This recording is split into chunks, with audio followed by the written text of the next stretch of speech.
Ada seorang yang tanya, kenapa ahli surga masuk surga selamanya, padahal amalnya paling banter 80 tahun. Tetapi kenapa ahli neraka akhirnya masuk neraka sampai selamanya, padahal kalaupun dia bejat hanya 80 tahun. Itu dijawab oleh ulama-ulama. Ada seorang yang tanya, kenapa ahli surga masuk surga selamanya, padahal amalnya paling banter 80 tahun. Tetapi kenapa ahli neraka akhirnya masuk neraka sampai selamanya, padahal kalaupun dia bejat hanya 80 tahun. Itu dijawab oleh ulama-ulama. Jadi dulu perasaannya orang, meskipun sesoleh apapun, sebaik apapun perasaannya itu ada saja salahnya. Sehingga kalau dalam makalah paling terkenal yang didawuhkan Rabi'ah Adawiyah itu, wastighfaruna yahtaju ilal istighfar. Sudah minta maaf sama Allah saja, sebetulnya dalam minta maaf ini juga butuh istighfar lagi. Karena orang minta maaf itu kadang-kadang ya ingin mendapat yang lebih. Ada orang punya utang itu, tanggungan sama istrinya karena sering masalah itu. Itu minta maaf itu ya supaya bisa utang lagi. Jadi gayanya minta maaf tapi supaya bisa utang lagi. Mungkin kita kalau punya utang sama orang lain, gayanya minta maaf tapi supaya punya akses utang lagi. Itu namanya minta maaf tapi ada masalah. Nah jangan-jangan istighfar kita sama Allah juga gitu. Istighfar sama Allah tapi minta dimaklumi kalau salah lagi. Nah di sini karena masih ada tercampur mental seperti ini, kata Rabi'ah Adawiyah, wastighfaruna yahtaju ilal istighfar. Ketika kita istighfar itu masih butuh istighfar yang lain. Nah dalam kebaikan juga gitu. Ketika kita baik jadi orang soleh, ternyata bawaan kita ingin dihormati. Dulu sebelum kita soleh itu ya kalau di majelis di belakang nggak tersinggung, nggak diperlakukan khusus, nggak tersinggung. Tapi setelah kita soleh, setelah kita kiai, setelah kita dosen, setelah kita rektor, kalau nggak duduk di depan tuh kayak nggak diregani. Itu ya termasuk mental-mental yang kurang baik kalau dalam ilmu tasawuf. Justru setelah kita terpelajar, malah permintaannya aneh-aneh. Padahal agama ini hanya mengajarkan wa ma umiru illa liya'budu wa mukhlishina lahuddin. Agama ini hanya mengajarkan kalau ingin jadi orang soleh yang ikhlas. Kalau ingin jadi dosen, ya dosen yang ikhlas. Kalau ingin jadi guru, ya guru yang ikhlas. Karena biaya ndak ikhlas itu mahal sekali. Dan kalau sudah mahal sekali ini negara bisa jebol, sistem sosial bisa jebol. Jadi ini hal-hal yang khas kiai, karena kalau yang kajian kampus, saya yakin Pak Rektor, Pak Wakil Rektor, dan Pak Ketua Yayasan lebih tahu, anak-anak mahasiswa lebih tahu. Saya kalau ngaji di kampus memang kan cerita khas pesantren, karena justru ini saling melengkapi. Saya tidak berubah basa-basi bicara ilmu khas mereka karena mereka lebih tahu. Kalau dalam bahasa Rasulullah SAW, antum a'lamu bi umuri dunyakum. Kamu lebih tahu tentang urusan yang kamu geluti. Tapi kalau urusan akhirat, urusan agama mungkin karena kita yang menekuni itu mungkin kita lebih tahu. Nah, di antara ilmu yang saya utarakan hari ini, sore ini, bahwa orang soleh sendiri itu sebetulnya nanti masih ditanya sama Allah tadi. Kenapa kamu nyembah saya? Karena ingin masuk surga. Kenapa kamu nyembah saya? Takut neraka. Lalu kamu tidak hormat saya, kata Allah, ketika saya tidak bikin surga, tidak bikin neraka. Akhirnya mereka sadar bahwa ibadah itu harus murni karena Allah Subhanahu wa ta'ala, bukan karena takut masuk neraka, juga bukan karena ingin masuk surga. Ya sama seperti kita mencintai anak kita, yaitu sebagai karena anak kita. Jangan karena anak kita ranking 1, anak kita kumplot, lalu terus kita membiarkan anak kita saat ada anak kelas. Toh tetap anak kita. Saya mencintai suami saya karena dosen penghasilannya banyak, lalu suatu saat kalau ada masalah di PHK atau ada masalah terus tidak suami kan. Makanya di sini agama itu sangat menyarankan kesejatian. Jadi dia suami kita, dia anak kita, apapun kondisinya. Nah kira-kira gitulah, ikhlas itu kira-kira seperti itu. Jadi jangan sampai alasan-alasan yang bersifat materialistik itu yang menjadikan kita mencintai istri karena cantik, mencintai suami karena hasilnya besar. Suatu saat kalau itu berubah, kita akan masalah. Di sini agama menyarankan ikhlas. Makanya semua kitab di khazanah kita dimulai bab niat. Bab niat itu begini. Sehingga ada seorang yang tanya, kenapa ahli surga masuk surga selamanya, padahal amalnya paling banter 80 tahun. Tetapi kenapa ahli neraka akhirnya masuk neraka sampai selamanya, padahal kalaupun dia bejat hanya 80 tahun. Itu dijawab oleh ulama-ulama.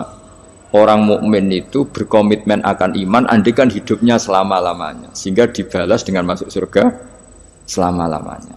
Sementara orang yang fasik yang berbuat hanya mengumbar nafsu, bayangan dia kalaupun hidup 1000 tahun ya akan begitu terus.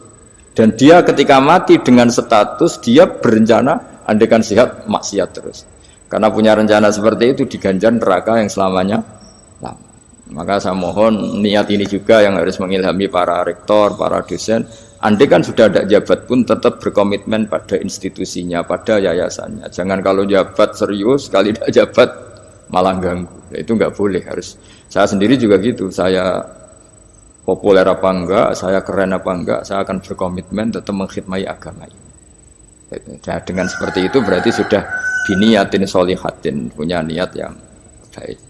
Saya kira demikian karena memang suasananya masih pandemi, tapi ya tetap terima kasih meskipun lewat virtual, tapi saya mohon sekali komitmen ikhlas ini dan tawadhu ini. Karena bernegara itu kalau negara mungkin jaganya kan lewat tentara, lewat polisi, lewat institusi, lewat aturan-aturan itu semua orang supaya merasa tertib.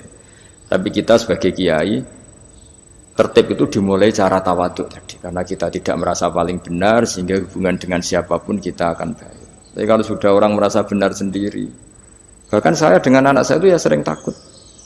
Ya karena jangan-jangan benar anak saya. Saya berkali-kali cerita di mana-mana, bapak saya itu kalau ada santri sedang guyon, mau manggil itu gak jadi. Padahal beliau ingin memerintahkan untuk urusan apa. Alasannya, bahagia itu mahal, sehingga kalau saya jadi manggil ganggu bahagianya santri ini. Saking tawaduknya bapak saya, bahagia itu mahal. Jadi kalau saya manggil pas dia bahagia mengganggu. Padahal bapak itu kiainya. Jadi orang dulu kearifannya tawaduk itu sampai dengan santrinya, dengan anaknya. Itu tawaduk. Dan ini yang menjadikan kita semua baik-baik saja ya karena tawaduk. Makanya orang kuno dulu itu kalau nasihati anaknya mau merantau itu mesti yang enggak lupa itu jolali sholat sampai wong sing apik, sing tawaduk, sing ngalah. Ya, saya mohon kearifan ini dijaga karena kita bernegara ini sampai merdeka ya barokahnya kearifan leluhur. Kita sudah menikmati kemerdekaan sedemikian rupa itu kenapa bangsa ini bisa lolos dari penjajahan? Karena orang-orang luhur dulu itu nasihatnya tunggal tadi. Kita patriotik, kita heroik, hubungan dengan negara memberi, sehingga terus bisa merdeka. Coba kalau dulu sudah latihan merdeka, hubungannya mendapat, geger rebutan aset, rebutan apa saja bisa habis kita sebagai bangsa. Saya kira demikian. Assalamualaikum warahmatullahi wabarakatuh.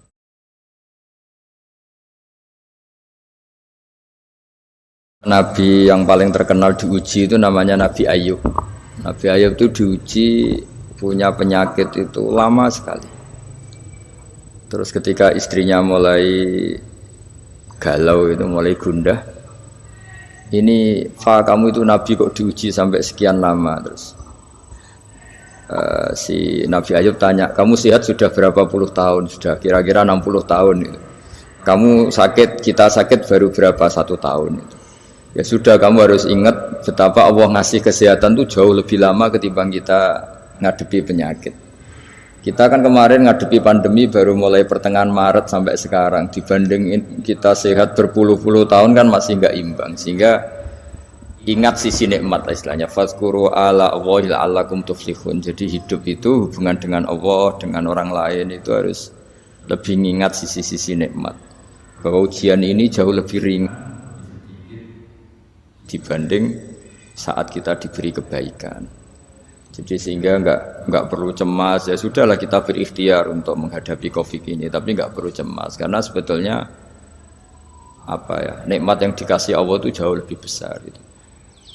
Dan saya sering cerita bahwa ketakutan akan Covid atau ketakutan pandemi itu ya dimulai dari kita terlalu fokus.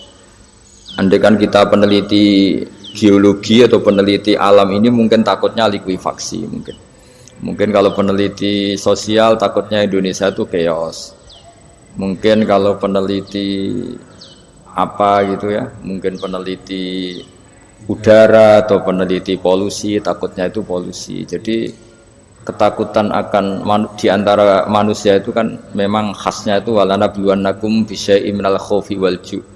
di antara khasnya manusia itu memang punya rasa takut. Dan rasa takut ini sesuai spesialisasi masing-masing. Kalau dokter ya takutnya hal-hal seperti itu, takut COVID, takut pandemi, takut ini itu. Mungkin kalau pakar sosial takutnya kalau Indonesia ini chaos, saling ancam, saling menikam gitu. Nanti takutnya orang ekonomi Indonesia ini kalau sampai mengalami kebangkrutan dan sebagainya. Tapi apapun itu kita yakin bahwa mulai dulu ada masalah dan kita selalu bisa melewati dengan baik. Satu ya karena tawakal, dua karena ikhtiar-ikhtiar yang secukupnya untuk menghadapi pandemi ini. Ya kira-kira seperti itulah untuk menghadapi supaya kita imannya tetap stabil karena hubungan Allah dengan kita jauh lebih banyak memberi nikmat ketimbang ujian-ujian, ada ujian kayak pandemi itu. Dengan demikian sesuai anjuran Allah, fazkuru ala Allah. Jadi orang itu disuruh ingat sisi-sisi pemberian Allah, bukan sering ingat sisi-sisi ujian Allah Subhanahu wa taala.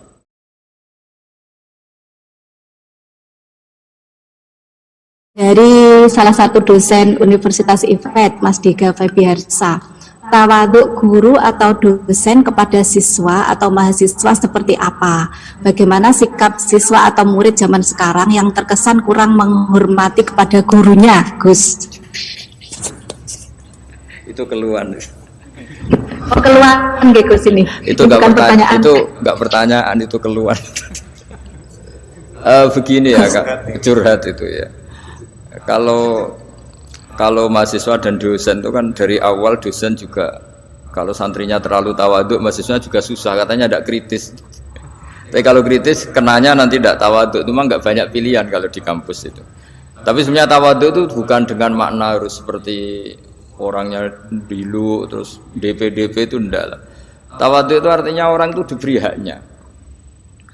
Jadi apa ya? Ketika orang lain kita mengasumsikan, ya saya ulang lagi, kita mengasumsikan gambaran tawadhu, maka dengan asumsi itu kita gampang kecewa. Misalnya bayangannya kalau kita masuk kelas, misalnya mahasiswa berdiri semua, terus ketika kita ngajar materi semuanya diam, oke, itu keinginan yang baik gitu. Tapi masalahnya kan mereka juga semuanya punya cara pandang ya, punya akhwal-ikhwal yang spontan itu. Mungkin mereka nggak nyaman ya kalau terlalu mendengarkan karena ilmu itu sudah pernah dibaca, sehingga kelihatan gojekan karena merasa ilmu itu tidak penting karena ilmu itu sudah dia kuasai. Atau mereka terus malamnya itu begadang sehingga pas ajaran itu ngantuk. Jadi sering sesuatu yang kita anggap nggak tawadhu itu kondisi objektif yang dialami. Atau malas karena sebetulnya bukan karena malas sama dosennya, baru bokeh kan, gak punya uang di ATM, terus keluarganya baru broken. Ya itu yang namanya husnudzon. Jadi kita sebagai kiai, sebagai dosen itu sering orang yang kita kira tidak tawadhu itu punya masalah objektif. Bayangkan kalau kita dalam posisi tidak punya uang, terus tagihan listrik ini itu, mungkin diajarin ilmu juga gak masuk itu. Sehingga dulu kalau ada kurang, saya beri contoh ya. Dulu Nabi kalau khutbah itu semua sahabat diam. Tapi ada yang nggak diam karena terganggu. Terganggunya tuh gini, Nabi ini sering cerita kiamat kok nggak jelas tanggalnya. Kalau cerita ya plus tanggalnya. Jika dia tuh ya nggak nyaman itu. Lama-lama dia agak kuat tanya, ya Rasulullah, kalau kiamat itu dahsyat, lalu kiamat itu kapan? Semua sahabat menyalahkan dia karena dianggap nggak sopan karena memotong khutbah Nabi. Tapi lama-lama Nabi maklumi orang itu memang kalau tersiksa ya memang nggak nyaman itu. Ada yang ganjel gitu, akhirnya ya tanya. Jadi saya mohon dari si dosen sendiri itu ya memaklumi sekian perilaku mahasiswa, jangan-jangan itu hal objektif saja, ada hubungannya dengan kurang senang sama dosen tadi, tapi memang murni ada hal yang objektif. Dia galau karena tidak punya uang, dia ngantuk karena malamnya begadang. Memang itu tetap kesalahan ya, tapi sebetulnya hubungannya itu hal objektif, bukan karena nggak simpati sama dosen. Nah, kadang-kadang dosennya memperkeruh keadaan dengan menuduh kamu tidak suka saya, sehingga pas pelajaran saya begini. Ya, itu malah runyam kalau seperti itu. Jadi ya yang happy sajalah, yang husnudzon. Tapi tentu mahasiswa, santri dan semuanya yang lebih muda, di antara aturan Islam memang laisa minna malam yarham shaghirona wa yuwaqqir haqqa kabirina. Di antara ajaran Nabi adalah yang kuat, yang sepuh, yang lebih keren, sayang sama yang di bawahnya. Yang kalah sepuh atau kalah ilmu, hormat sama atasannya. Itu aturan-aturan hukum. Tapi kadang-kadang kan yang terjadi itu sebetulnya bukan ingin melawan sebenarnya, tapi ada kondisi objektif tadi. Ada ya kayak tadi kita ngaji ilmu yang luar biasa, tapi mustamek pendengar ini sedang banyak masalah. Tentu bawaannya itu ya kayak nggak dengerin itu. Tapi bukan karena nggak seneng kita, karena memang mereka punya masalah objektif tadi. Mungkin ada tagihan, ada problem. Nah ini disebut di antara kewajiban orang mukmin adalah ayyahmila akhahu ala ahsanil akhwal. Dia membayangkan bahwa yang sikap dia itu sudah sikap terbaik sesuai kondisi yang dihadapi. Jadi intinya lagi-lagi kita sendiri butuh tawadhu untuk tidak menstigmasi bahwa orang itu sentimen dengan kita. Ya, saya kira demikian itu untuk Pak Dosen tadi. Kalau itu nama berarti ada orang namanya Mahdi yang datang di akhir zaman. Padahal faktanya nanti yang datang itu orang bernama Muhammad, bapaknya adalah namanya sama dengan bapaknya Nabi. Iwafiku ismuhu ismi wa abuhu abi. Jadi namanya itu sama dengan nama Nabi dan bapaknya sama dengan nama bapak Nabi.